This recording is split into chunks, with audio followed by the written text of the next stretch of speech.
warahmatullahi wabarakatuh. Alhamdulillah wassalatu wassalamu ala Rasulillah wa ala alihi wa sahbihi wa mawalah. Wa ashhadu an la ilaha illallah wahdahu la syarikalah wa ashhadu anna Muhammadan abduhu wa rasuluh sallallahu alaihi wa ala alihi wa sahbihi wa man tabi'ahum bi ihsanin ila yaumiddin. Alhamdulillah, puji syukur kita haturkan kehadirat Allah Subhanahu wa taala. Malam ini kembali kita melanjutkan kajian rutin dengan membaca kitab Al-Lu'lu' wal Marjan fima ittafaqa alaihi syaikhan, kumpulan hadis riwayat Bukhari Muslim. Insyaallah di malam ini kita akan memasuki bab yang baru yang seharusnya kalau berdasarkan urutan kita masuk bab tentang puasa, atau kita masih berada di bab tentang puasa, tapi sekarang kita untuk sementara tinggalkan bab puasa, kita beralih ke bab tentang haji, karena insya Allah saat lagi akan masuk musim haji. Baik, sebagai pengantar berkaitan dengan kenapa kita perlu belajar tentang bab ini, walaupun mungkin ada di antara kita yang belum punya kesempatan untuk bisa berangkat haji. Haji secara makna bahasa artinya al-qasdu. Al-hajju secara makna bahasa artinya adalah al-qasdu, sengaja.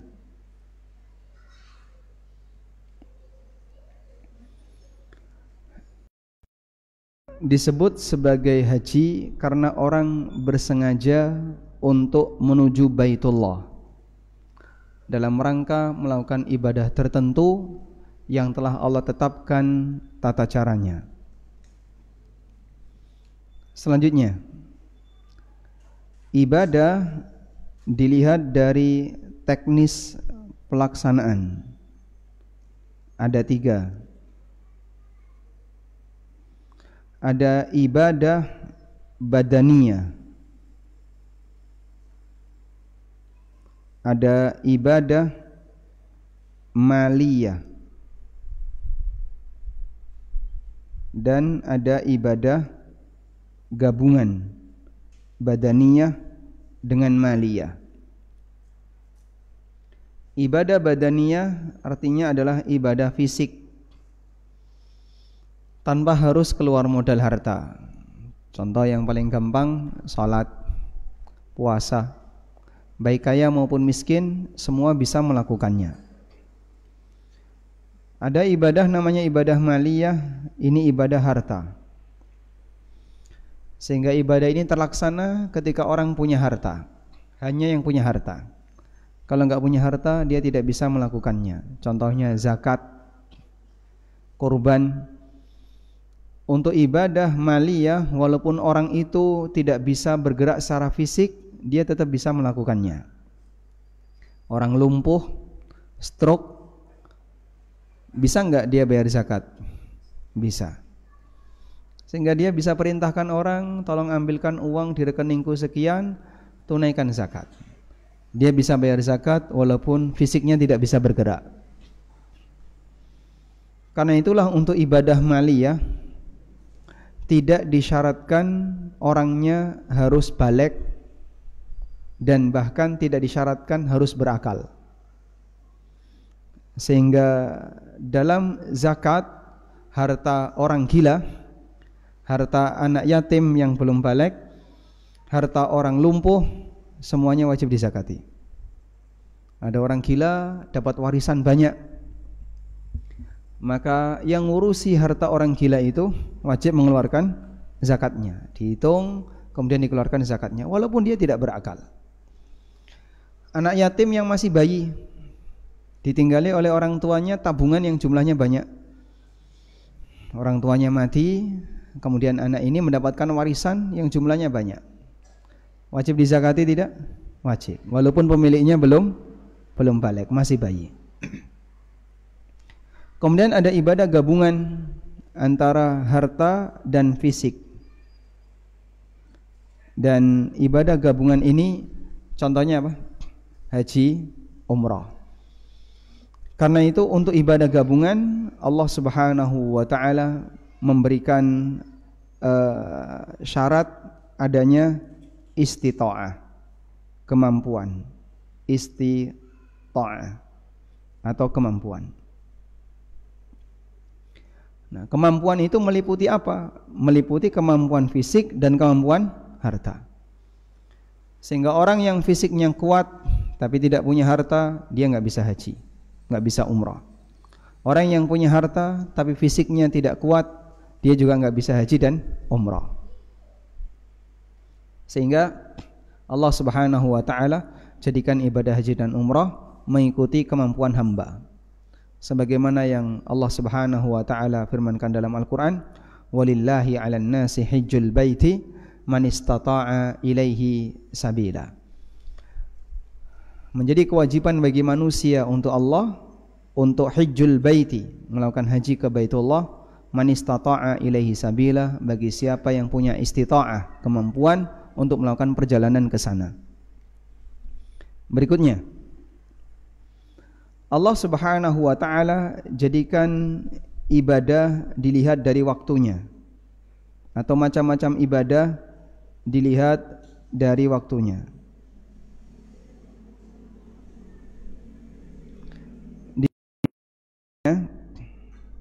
Atau dilihat dari dimensi waktu dan tempat. Di sana ada ibadah yang tempatnya tertentu plus waktunya juga tertentu. Tempatnya tertentu, waktunya tertentu. Contohnya apa? Ya, haji. Haji tidak boleh keluar dari tempat yang ditetapkan dan tidak boleh dilakukan di luar waktu yang ditetapkan. Itu ngapain wukuf tanggal 9, uyu-uyuan kayak gitu? Cari yang longgar, tanggal 11. Dia wukuf tanggal 8 misalnya, sah nggak hajinya? Tidak sah. Kenapa? Dia tidak melakukan ibadah haji di waktu yang ditetapkan. Karena itulah dalam haji ada namanya mikot. Mikot itu ada dua. Ada mikot zamani, ada mikot makani. Mikot zamani artinya batasan waktu.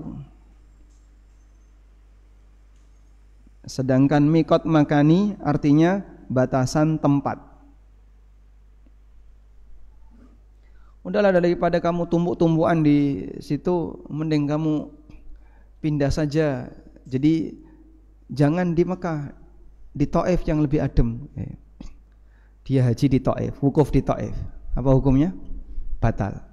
Karena tempatnya tidak sesuai. Yang kedua, ada ibadah yang tempatnya bebas. Ibadah tempatnya bebas, waktunya tertentu. Contohnya, sholat wajib. Di mana kita bisa sholat? Di seluruh permukaan bumi. Sebagaimana sabda Nabi SAW dalam hadis riwayat Bukhari Muslim, wa ju'ilat li al-ardu masjidan wa tahura. Seluruh permukaan bumi ini dijadikan sebagai masjid dan bisa menjadi alat bersuci untukku. Sehingga orang bisa sholat di semua tempat yang ada di muka bumi ini. Contoh yang lain, sebutkan ibadah yang tempatnya bebas, waktunya tertentu. Contoh, puasa Ramadan. Ini ibadah yang tempatnya bebas, waktunya tertentu. Yang kedua, ada ibadah yang tempat tertentu, waktunya bebas. Ibadah apa itu? apa? Umroh. Umroh bisa dilakukan kapanpun. Contohnya umroh. Orang jahiliyah merasa umroh di bulan Dzulqa'dah itu nggak boleh. Dan Nabi SAW membantah pemahaman semacam ini, di mana semua umrohnya Nabi SAW di bulan Dzulqa'dah. Setelah Nabi SAW hijrah, beliau melakukan 4 kali umroh, semuanya di bulan Dzulqa'dah. Umrah Hudaybiyah, umrah Qadha, umrah Ji'ranah, dan umrah haji beliau semuanya di bulan Dzulqa'dah. Selanjutnya ada ibadah yang tempat bebas, waktu bebas. Contohnya apa? Hampir semua amalan sunnah, salat, zikir, baca Quran, puasa sunnah, salat sunnah, itu tempatnya bebas dan waktunya bebas. Salat sunnah, kemudian apa tadi? Puasa sunnah bisa dilakukan di daerah manapun dan di waktu kapanpun. Ada enggak hari larangan puasa? Ada, ya. Sehingga salat sunnah dan puasa sunnah bisa kita kasih dalam kurung kecuali di waktu larangan. Waktu larangan puasa sunnah Idul Fitri, Idul Adha, hari tasyrik. Waktu larangan salat sunnah ba'da subuh, ba'da asar, ketika matahari mau tenggelam, dan seterusnya. Baik. Selanjutnya, dari sini kita bisa lihat bahwa ada tempat yang diistimewakan oleh Allah. Tempat yang diistimewakan oleh Allah, yaitu kota Mekah. Allah jadikan kota Mekah dan situs haji sebagai tempat yang istimewa. Maka hati seorang hamba sudah selayaknya terpaut dengan tempat yang istimewa ini. Artinya dia punya rasa cinta dengan itu, sehingga kita mencintai kota Mekah, kita mencintai kota Nabi SAW, karena itu dijadikan oleh Allah sebagai tempat yang istimewa. Maka jika ada kaum muslimin di mana tempat yang istimewanya adalah Mekah, Madinah, Baitul Maqdis, maka dia muslim ahlu sunnah. Karena ternyata muslim itu beragam. Ada orang yang tempat istimewa secara keagamaan, tempat istimewa keagamaan itu beragam. Ada yang tempat istimewa keagamaannya adalah tanah Karbala. Ini ciri khas siapa? Syiah. Sehingga dia lebih merasa nyaman dan ketergantungan hatinya ke tanah Karbala. Ini seperti keyakinan yang dimiliki oleh Syiah. Orang yang tempat istimewanya apa? Kuburan. Kuburan tokohnya. Sehingga dia jadikan tempat itu sebagai tempat istimewa. Ketergantungan hatinya selalu pengen ke sana. Kapan kalau punya uang bisa ke sana ya, kalau punya uang bisa ke sana, selalu seperti itu. Dalam pikiran dia, kalau punya uang bisa ke sana. Nah, ini berarti orang yang gandrung dengan kuburan. Dan mungkin tidak jauh beda kalau ada orang yang tempat istimewanya IPB. India, Pakistan, Bangladesh. Ada orang yang berkali-kali, orang Indonesia berkali-kali dia pulang pergi ke IPB tapi nggak pernah umroh. Sehingga dia bangga, saya sudah sekian kali datang ke sana. Kalau di sana selama 4 bulan, 40 hari, 4 jam, nggak ada ya 4 jamnya. Satuannya apa saja? 4 pekan ada nggak? 4 pekan? Nggak ada. Dia punya satuan khusus, 4 bulan, 40 hari, terus 3 hari. Kalau 4 pekan itu enggak ada. 3 pekan itu enggak ada. Dia punya satuan-satuan khusus. Kurang dari itu enggak boleh, lebih juga enggak boleh. Dan ada fenomena orang seperti itu, kecenderungan hatinya ke sana. Maka dia selalu berpikir setiap kali punya uang kapan bisa ke sana. Setiap kali punya uang kapan bisa ke sana. Masya Allah. Dia tinggalkan kota suci yang sejatinya, tapi dia lebih cenderung kepada kota yang bukan pilihan Allah Subhanahu wa taala. Karena itu Anda lihat doanya Nabi Ibrahim alaihi salatu wasalam, waja'al afidatan nasi tahwi ilaihim. Jadikan hati manusia itu cenderung kepada mereka, yaitu penduduk Mekah. Ketika beliau berdoa kepada Allah memohon keberkahan untuk kota Mekah, Allah Subhanahu wa taala ajarkan kepada Ibrahim untuk berdoa kepada Allah Subhanahu wa taala agar Allah jadikan hati para hamba, waj'al afidatan nasi.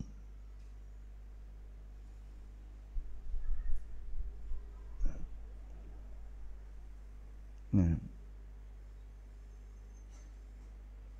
coba tahwi ilaihim.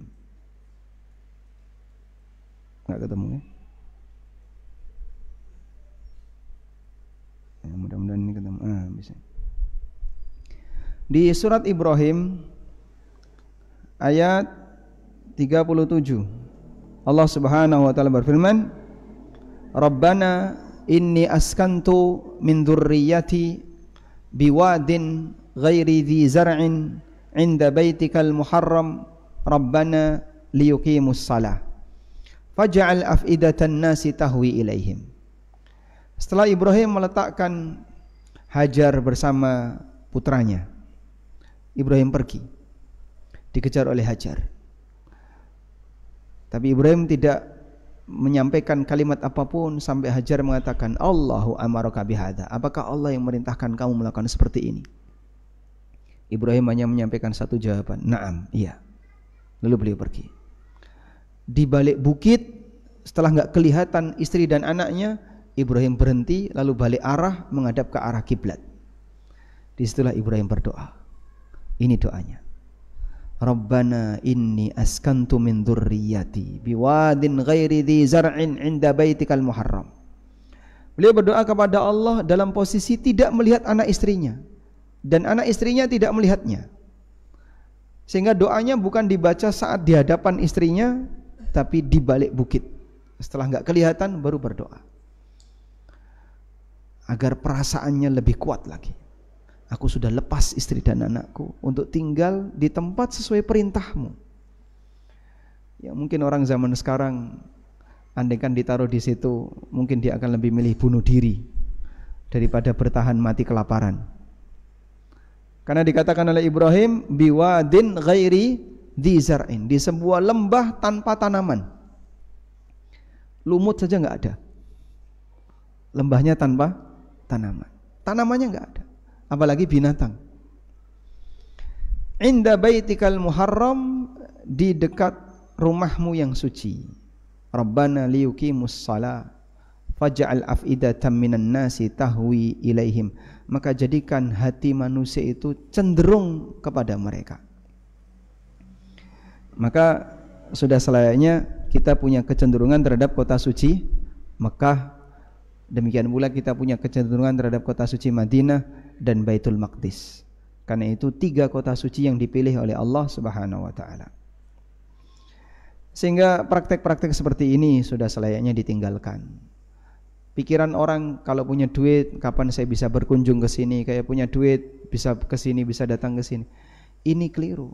Kalau punya duit harusnya kemana? Eropa. Masyaallah. Harusnya kemana? Pilihan pertama adalah kota suci Mekah, Madinah dalam rangka menjalankan ibadah umroh atau ibadah haji, terutama Mekah. Nah, terus kenapa kok Mekah, Pak? Ya itu pilihan Allah. Kenapa Allah milih Mekah? Kenapa kamu tanya? Kalau Allah milih Mekah, so what? Terus kamu kenapa kok bertanya seperti itu? Wa rabbuka yakhluqu ma yasha wa yakhtar. Rabbmu memilih apa saja yang dia kehendaki dan dia menciptakan apa saja yang dia kehendaki dan dia pilih di antara makhluknya sesuai dengan yang dia kehendaki. Maka Allah pilih tempat istimewa. Allah pilih tempat yang istimewa sebagaimana Allah pilih ada waktu yang istimewa. Allah juga memilih ada manusia yang istimewa. Ada tempat istimewa, ada waktu istimewa, ada manusia istimewa, ada bahasa istimewa. Ini semuanya pilihan Allah dan kita wajib untuk mengikuti pilihan Allah. Sebagian orang yang protes kenapa Quran pakai bahasa Arab, kamu ngapain protes? Karena semua yang Allah pilih, Allah istimewakan, kita wajib untuk mengikuti pilihan Allah Subhanahu wa taala. Baik. Berikutnya, ada ibadah gabungan yang nilainya besar, gabungan harta, gabungan fisik dan harta. Haji dan jihad. Kemudian muncul pertanyaan, mengapa ini yang jadi rukun Islam? Mengapa haji yang rukun Islam? Ya. Sementara jihad bukan rukun Islam. Mengapa haji yang rukun Islam, sementara jihad bukan rukun Islam? Ada pembahasan seperti ini yang disebutkan oleh Al-Hafidh Ibn Rajab dan beliau sebutkan beberapa alasan. Alasan yang pertama, haji itu bisa dilakukan oleh semua usia dan semua jenis kelamin. Laki dan perempuan bisa haji, tua muda bisa haji, sampai bayi bisa haji. Ketika Rasulullah SAW sedang menyampaikan perintah tentang haji, ada seorang wanita yang mengangkat bayinya. Ya Rasulullah, ali hadza hajjun. Ya Rasulullah, apakah bayi ini bisa haji? Jawab Nabi SAW, na'am walaki ajrun. Iya, dan kau yang akan mendapatkan pahalanya. Maka umur 2 bulan diajak haji boleh ya. Akhirnya terkenal di Masjidil Haram, terkenal di Masjid Nabawi juga terkenal ya. Torik. Kalau ada orang lewat apa? Ada orang lewat torik ya. Paling terkenal di Mekah dan Madinah. Ada yang namanya torik sini? Itu orang yang paling terkenal di Masjidil Haram dan Masjid Nabawi. Sering disebut ya. Torik. Tayyib. Karena haji itu bisa dilakukan di semua usia. Anda tulis di sini, haji bisa dilakukan oleh semua usia. Orang tua bisa enggak Pak? Walaupun tua bisa asal dia fisiknya kuat. Umur 80, 90 bisa haji. Yang kedua, haji itu selamanya.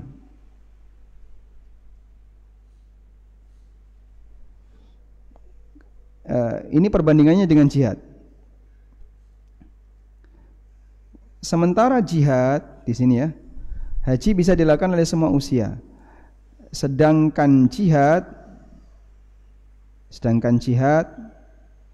hanya di usia tertentu. Bayi ikut jihad, ngerepoti. Orang tua ikut jihad, boleh enggak? Orang tua ikut jihad. Oh enggak apa-apa Pak, sudah diikhlaskan sama keluarganya.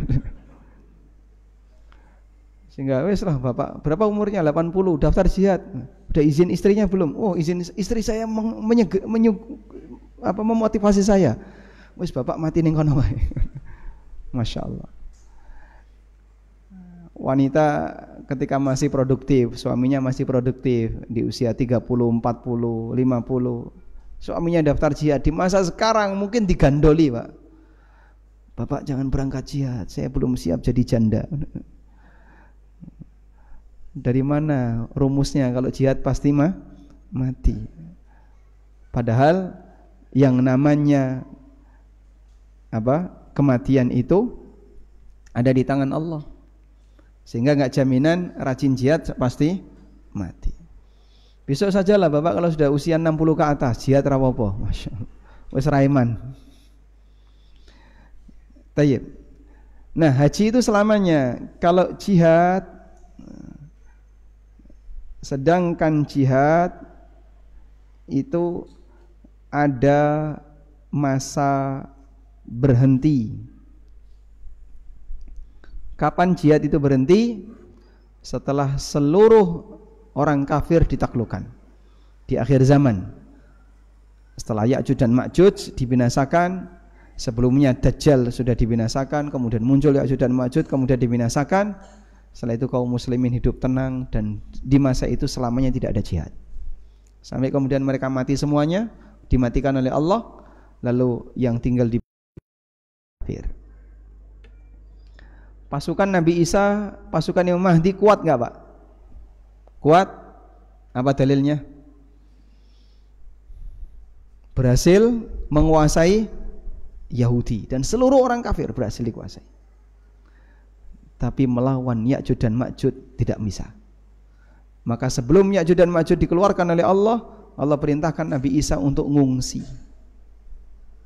Tempatkan kaum muslimin di tempat yang aman, karena Ya'juj dan Ma'juj mau keluar.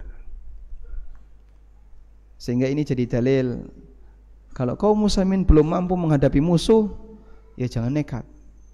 Sementara bertahan dalam rangka mengumpulkan kekuatan, baru bisa menyerang musuh. Sehingga pasukan Nabi Isa alaihissalam diperintahkan oleh Allah untuk bertahan dan tidak menghadapi Ya'juj dan Ma'juj, walaupun mereka bisa mengalahkan Yahudi dan Dajjal, maka mereka diperintahkan untuk bertahan di tempat yang aman. Di wilayah itu Ya'juj dan Ma'juj tidak menjamah di wilayah di mana muslimin. Kebayang enggak Pak itu? Tempatnya jadi sempit, kumpul banyak orang. Ada banyak orang yang kumpul di situ. Semua kaum muslimin yang membersamai Nabi Isa dan Imam Mahdi yang berhasil mengalahkan Yahudi dan Dajjal diamankan di satu tempat. Kita bisa bayangkan ya, betapa crowdednya tempat itu. Karena hampir dataran di muka bumi ini didatangi oleh Ya'juj dan Ma'juj. Setelah mereka mencari sudah enggak ada manusia, lalu mereka memanah ke arah langit, ke atas. Allah kembalikan panahnya dalam bentuk ada darah. Kita sudah berhasil menaklukkan penduduk langit. Masya Allah.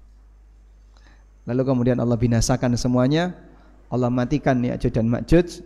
Kemudian setelah itu mereka disingkirkan oleh Allah Subhanahu wa taala. Tidak ada satupun Ya'juj dan Ma'juj yang beriman, sehingga semuanya masuk neraka. Dan Nabi SAW menceritakan perbandingannya 1 banding berapa? 99. Dari 101 yang masuk surga, 99 masuk neraka. 99 itu Ya'juj dan Ma'juj, yang 1 umat Muhammad SAW. Berapa jumlahnya Ya'juj dan Ma'juj? Tidak ada yang tahu kecuali Allah. Banyak sekali. Baik. Selanjutnya, haji yang tadi ada istita'ah. Maka kondisi kaum muslimin ada 3. 1, yang punya kemampuan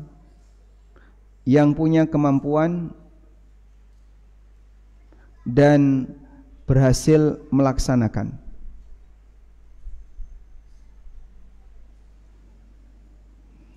Yang kedua, yang tidak punya kemampuan dan punya harapan. Dia tidak mampu secara ekonomi maupun secara fisik, tapi dia punya harapan. Yang ketiga, enggak gubris.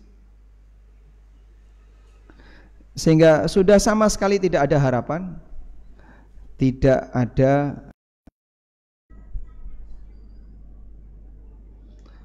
entah dia punya kemampuan maupun tidak punya kemampuan, dia enggak gubris dengan ibadah haji, dia enggak ada keinginan untuk haji. Baik, jangan jadi yang ketiga. Minimal kita jadi yang kedua. Sehingga kalaupun tidak bisa jadi seperti orang pertama yang punya kemampuan untuk daftar haji dan berangkat haji, minimal punya keinginan untuk melakukan haji. Coba kita lihat di sini. Allah Subhanahu wa taala menceritakan tentang kondisi para sahabat. Sahabat berkaitan dengan kegiatan jihad. Kata Allah, minal mu'minina rijalun sadaqu ma'ahadullah alaih. Di antara orang-orang mukmin itu ada lelaki-lelaki yang mereka membenarkan janji mereka di hadapan Allah. Janji mereka di hadapan Allah apa? Membela agama. Faminhum man qadha nahbah. Di antara mereka ada yang sudah berhasil menunaikan cita-citanya, mati syahid. Wa minhum may yantazir. Dan di antara mereka ada yang masih menunggu giliran. Wa ma baddalu tabdila. Dan mereka tidak pernah mengubah niatnya. Sehingga di sini ada amal. Ada amal, kita bisa sebut amal besar. Kaum muslimin menuju amal ini. Ini umat mukmin. Ada yang sudah berhasil, sehingga dia sudah berhasil melakukan amal besar ini. Dan ada yang belum berhasil. Yang belum berhasil ini dia masih menunggu giliran. Dua ini yang dipuji oleh Allah. Dia menunggu giliran. Ya. Oleh karena itu minimal miliki keinginan untuk berangkat haji walaupun belum mampu secara finansial. Wallahu alam. Nanti kita lanjutkan setelah mendengarkan adzan Isya. Wassallallahu ala nabiyyina Muhammadin wa ala alihi wa sahbihi wasallam.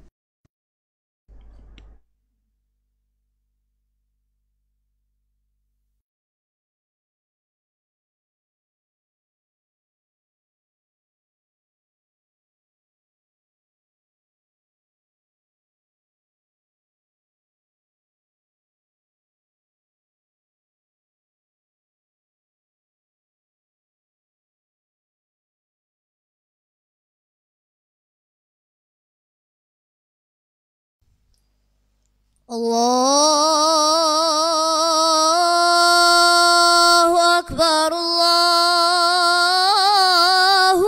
Akbar,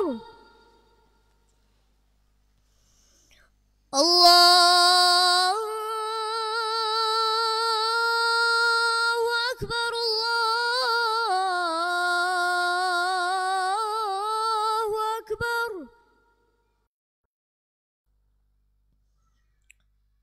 أشهد أن لا إله إلا الله.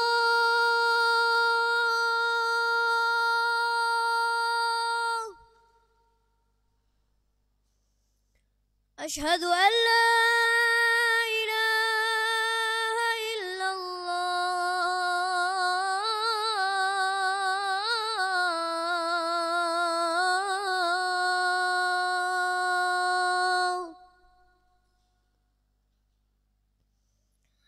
أشهد أن محمد رسول الله.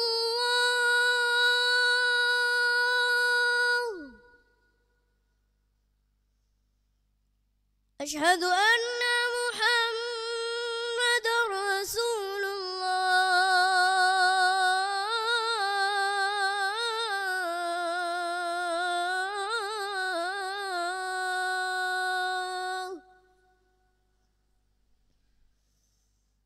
حي على الصلاة.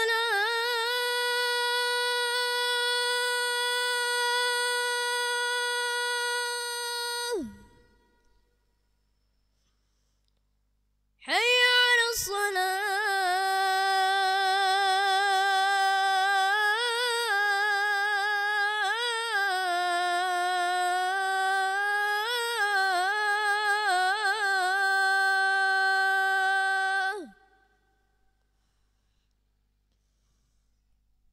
حي على الفلاح.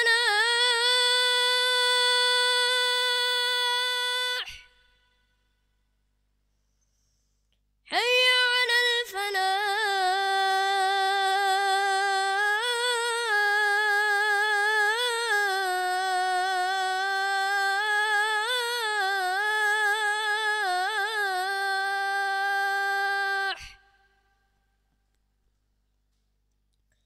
الله أكبر الله أكبر. لا إله إلا الله.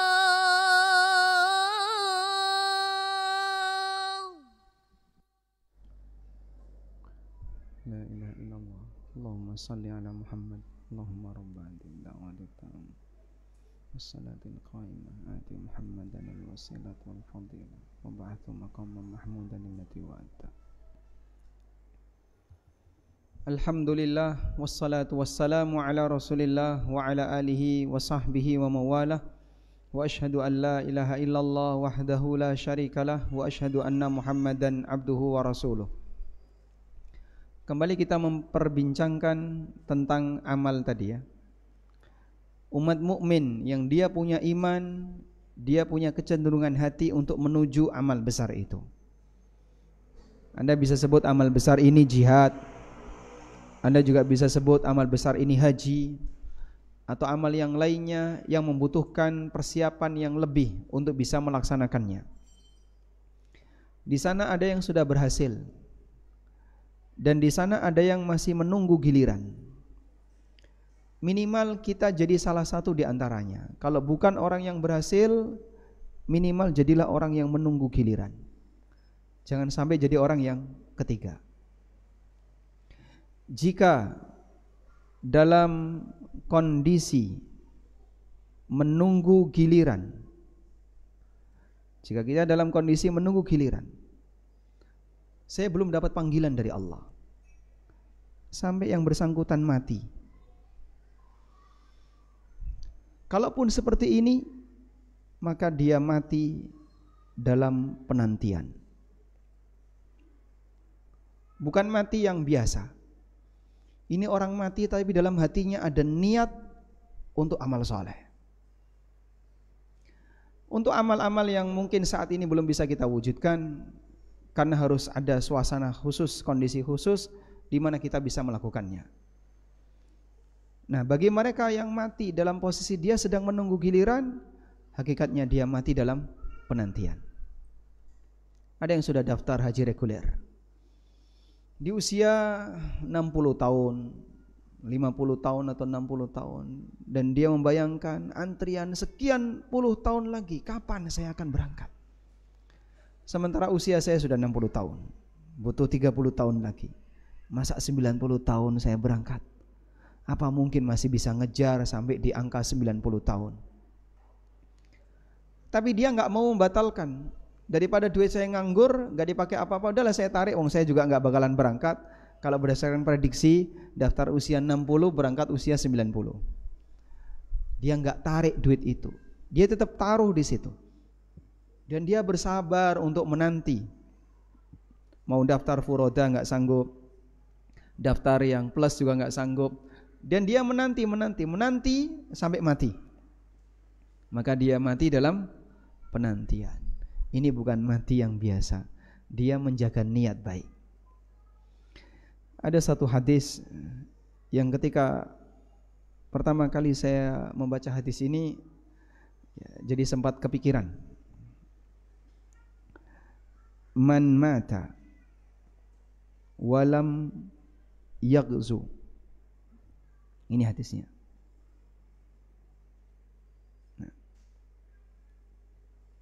Hadis riwayat Muslim, Sahih Muslim, dari sahabat Abu Hurairah radhiyallahu anhu. Man mata walam yaghzu walam yuhaddits fi nafsihi. Siapa yang mati dan tidak pernah perang, juga tidak pernah terbesit dalam dirinya untuk perang, mata ala syu'batin min nifakin. Dia mati dengan membawa salah satu cabang kemunafikan. Berarti gimana, Pak? Minimal seorang mukmin punya keinginan walaupun belum terjadi. Kondisinya ada dua, ada yang sudah berhasil. Kaum muslimin yang tertindas di Palestina misalnya, yang sampai mati di medan jihad, qadha nahbah. Mereka adalah orang yang telah menunaikan dan berhasil menunaikan janjinya. Wa minhum may yantazir, dan di antara sahabat itu ada yang masih dalam penantian. Mereka sedang menunggu giliran. Kapan saya mendapatkan giliran untuk bisa ikut dalam kegiatan ini dan mati di medan jihad. Dan niat mereka tidak pernah berubah. Wa ma baddalu tabdila. Dan mereka sama sekali tidak pernah berubah. Tetap istiqomah dengan niat itu walaupun sampai mati. Maka minimal kondisi kita terkait amal yang mungkin dalam bayangan kita, apa mungkin saya akan melakukan amal ini, contohnya jihad. Minimal Anda punya keinginan untuk itu. Sehingga andaikan Pak ya, negara ini menetapkan wajib militer ya. Misalnya ya, Indonesia diserang oleh negara yang lain non muslim, lalu negara menetapkan wajib militer, kira-kira masih pertimbangan enggak? Maju mundur, gosek.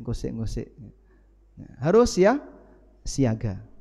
Sehingga mukmin siaga, siap membela kehormatan agamanya, dan itu sudah dimulai walaupun dia dalam kondisi aman.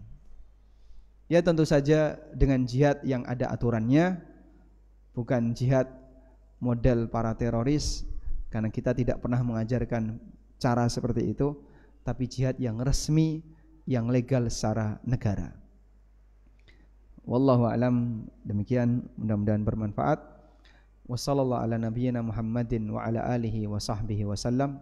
Wa akhiru da'wana alhamdulillahi rabbil alamin. Wassalamualaikum warahmatullahi wabarakatuh.